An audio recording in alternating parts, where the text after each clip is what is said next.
students in Parkland, Florida, who after the murders in their high school forced their government to change its laws, to raise the purchase age for a long gun, to implement red flag laws so that if you are a danger to yourself or someone else in your life, we intervene before it is too late.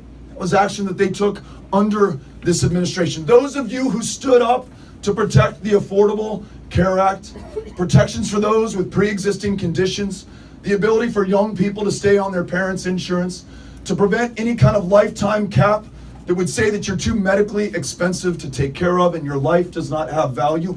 All of that has happened within this administration. Something that I'm learning in my old age of 46 years is that there is an inertia to power. It wants to continue to stay in power, accumulate power, whether that's in wealth or years in office or any way that you want to measure it or look at it.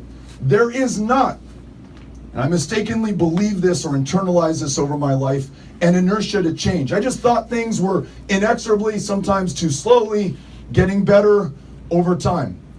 More rights, more perfect union, more equality in this country, a better understanding of our history, and greater opportunity for all. Not only is that not true, and not only can that stop or stall, but it can be reversed unless all of us own the change that we want to see in this country.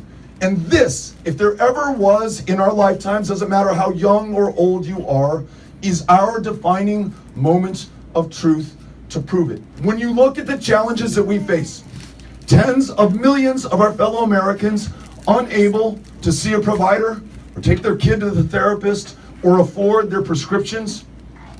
We were in a county in New Hampshire in the last visit, and a woman showed me her receipt for prescription medications. After her copay kicks in, it's $10,000 a year for her to be able to stay alive.